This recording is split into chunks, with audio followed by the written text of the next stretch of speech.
Bonjour à toutes et à tous. La guerre continue entre les taxis et les VTC, et plus particulièrement Uber Pop, qui est une forme de voiture de tourisme avec chauffeur particulière, puisque ce sont vous et moi qui pouvons à tout moment décider de nous inscrire auprès de la société Uber pour pouvoir charger des gens. Donc il y a effectivement un certain nombre de règles qui ne plaisent pas aux chauffeurs de taxi, qui lancent un ultimatum à Manuel Valls et qui déclarent qu'ils entreprendront des mesures de très grande envergure dans quelques temps. Avec nous sur ce plateau pour en parler, Christophe Van Lierde, vous êtes vice-président de la Fédération nationale du taxi. Merci d'être là.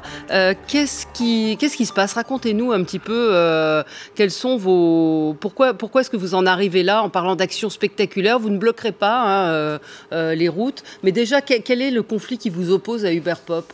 Alors qu'est-ce qui se passe? Ce qui se passe aujourd'hui, c'est que nous sommes confrontés à un service qui semblerait tente de faire croire aux usagers particuliers, aux communs des mortels français, qui peut s'approprier la profession de taxi à lui tout seul et moyennant rémunération non déclarée. Donc là, on est face à quand même un sérieux problème. Alors c'est pas ce qu'ils disent, hein. Alors on les a sollicités, c'était pas de chance. Le président est en voyage, le directeur adjoint est en visite médicale, donc voilà, ils veulent pas rentrer dans la polémique. On a eu un communiqué de leur part, alors qui nous dit que ce n'est pas du travail dissimulé, dans la mesure où tous les conducteurs doivent déclarer leur activité et que tout est répertorié, que les paiements sont totalement traçables et transparents.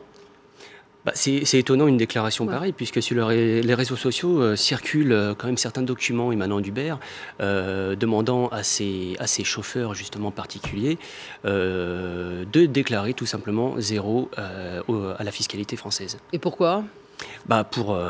Pourquoi? Ça, malheureusement, on aimerait bien le savoir. Comment ça marche ce système? Donc on connaissait les VTC, donc ce sont Uber, le cab, il y a plusieurs sociétés qui sont des voitures avec chauffeur.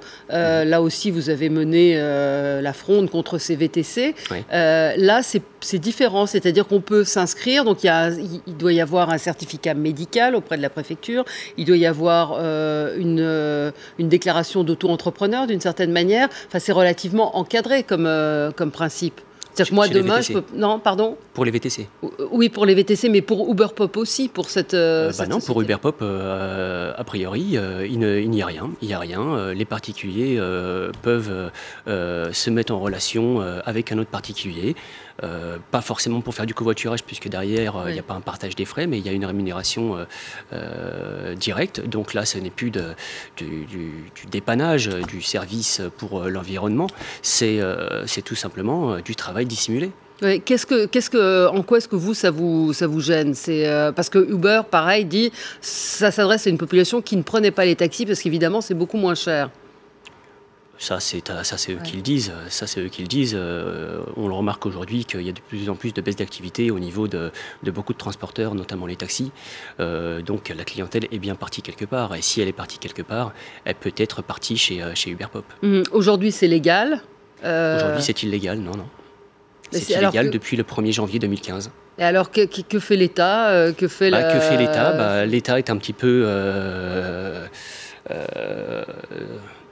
dans l'attente des décisions qui se passent en justice, notamment par le Conseil constitutionnel, par les trois questions prioritaires de constitution qui ont été posées par Uber. Donc c'est quelque chose pour ralentir les échéances, et surtout que ces trois QPC n'ont strictement rien à voir avec le cas Uber Pop, puisqu'ils sont tout simplement au sujet de la liberté d'entreprendre. Maintenant, en France, y a-t-il une limite à la liberté d'entreprendre? Est-ce qu'il y a une limite à la liberté d'entreprendre? Je pense que oui, tout à fait, parce qu'il y a quand même beaucoup d'acteurs dans le transport, et là, ce qui se passe aujourd'hui, c'est une économie, il semblerait que ce soit une économie parallèle. Dont profite aucun Français au niveau de l'optimisation fiscale et de l'évasion fiscale qu'il semblerait y avoir chez la société Uber en cas général, notamment aussi pour les VTC. Donc là, c'est une perte pour l'État français et pour les Français qui est énorme. Pour l'instant, est-ce qu'il y a eu des plaintes en justice? La justice a réagi ou pas? Est-ce qu'il y a eu des condamnations? Il y a eu une condamnation au mois d'août dernier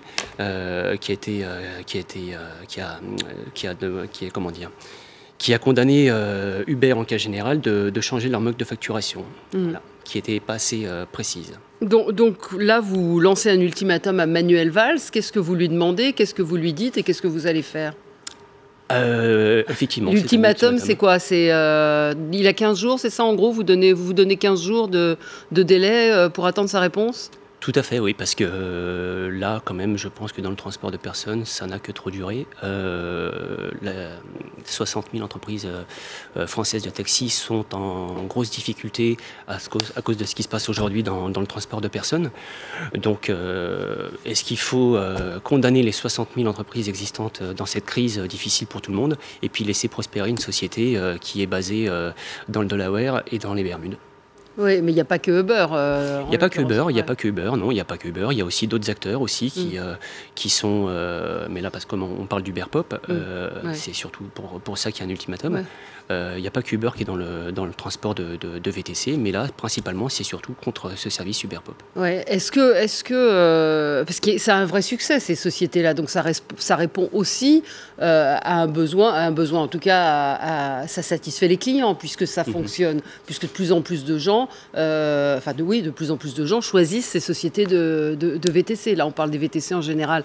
Donc, est-ce qu'il n'y a pas chez vous, chez les taxis, forcément une forme de corporatisme, mais un refus de se remettre en question aussi sur le service, sur un certain nombre d'éléments? Non, le taxi se remet en question très facilement. Hein. On est quand même des artisans, hein. Donc nous sommes concentrés sur la vie de nos clients. Hein. On n'est pas là pour cloisonner notre secteur d'activité. Hein. Nous ne faisons que nous battre contre un système que nous jugeons complètement déloyal. Voilà.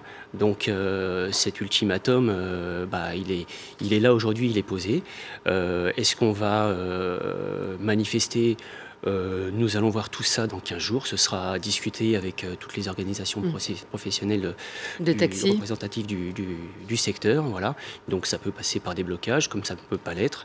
Ça peut être une manifestation un samedi ou un dimanche. Ça peut être le blocage d'une institution, comme par exemple l'URSSAF à Montreuil, pourquoi pas. Une grève fiscale aussi et des charges sociales. Tout à fait. Il est aussi évoqué de mettre un compte sous séquestre pour collecter nos TVA collectés, nos charges, nos cotisations sociales et nos impôts sur revenus. Ouais, mais vous, visiblement, dans ce qu'on a pu lire, vous n'avez pas l'intention ça fait partie des possibilités, mais de bloquer Paris, de bloquer les grandes villes, parce que vous savez que c'est extrêmement impopulaire comme mesure. Oui, c'est impopulaire. Maintenant, nous, ici, nous faisons qu'utiliser un moyen qui peut être effectivement jugé pas bon pour les usagers. Nous en sommes complètement conscients.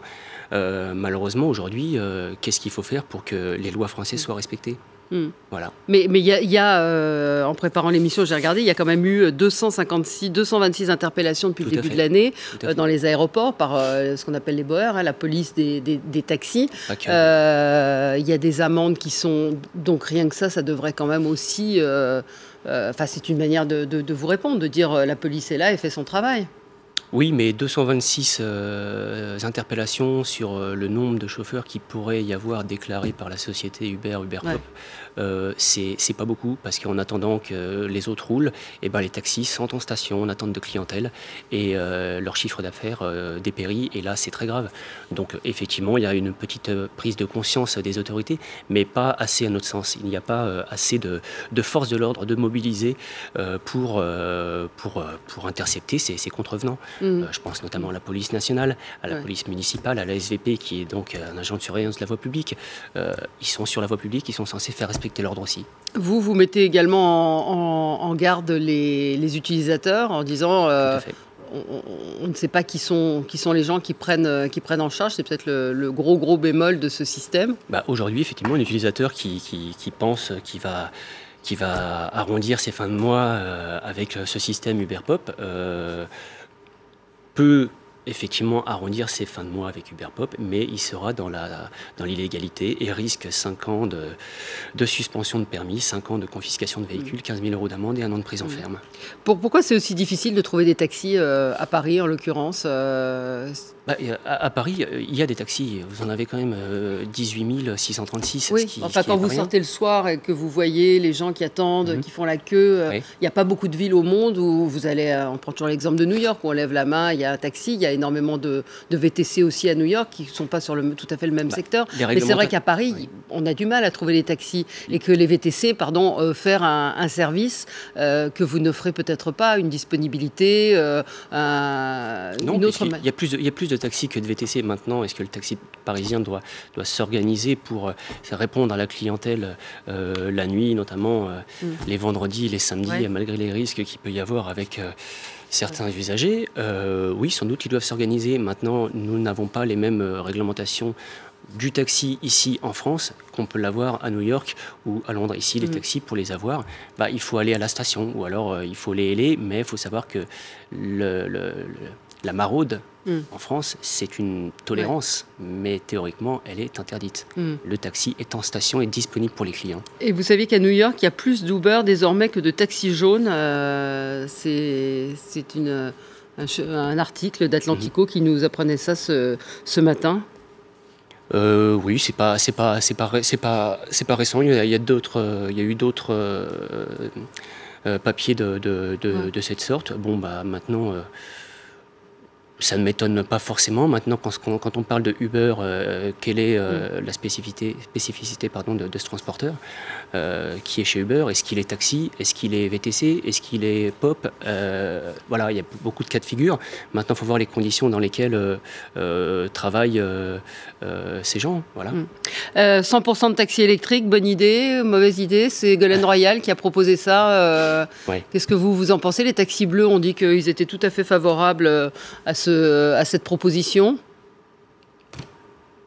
On ne peut pas nier, on ne peut pas se mettre en faux par rapport à ce qu'a dit Ségolène Royal. Maintenant, entre une déclaration et ce qu'il y a derrière, c'est-à-dire un rapport de chiffres, des statistiques véritablement fiables sur tous les transports quels qu'ils soient, aussi bien les avions que tous les transporteurs, que les camions. Là, il y aurait aussi beaucoup de parallèles à faire, et aussi quelles sont les possibilités, évidemment, qui sont faites pour les taxis pour avoir des véhicules qui ont une autonomie prospère pour continuer l'activité. Là, c'est encore autre chose. Ça vous paraît vraisemblable, 100% de taxis verts, taxis non électriques? Ce serait bien, ce serait très bien. Maintenant, est-ce que c'est réalisable au jour d'aujourd'hui? J'ai de sérieux doutes là-dessus. Bon, donc on attend. Vous allez laisser 15 jours à Manuel Valls, et si dans 15 jours il n'y a pas... Vous attendez quoi comme réponse très concrète? Qu'il interdise Uberpop? Est-ce que c'est du ressort du gouvernement de le faire comme ça? Déjà, on attend au moins une réponse. Il y a plusieurs courriers qui ont été faits à différents ministères sur les sonnettes d'alarme qu'on tire quand même depuis déjà plus de 5 ans. Donc ça fait quand même déjà pas mal de temps. On attend des réponses. Voilà, on attend quelque chose. Maintenant, quand on nous dit il faut laisser faire la justice, en attendant, il y a des taxis qui mettent la clé sous la porte. Bon, en attendant la réponse de Manuel Valls, et puis donc vous menacez, je le rappelle, d'actions spectaculaires. Merci d'être venu ce matin. Tout de suite, c'est le journal.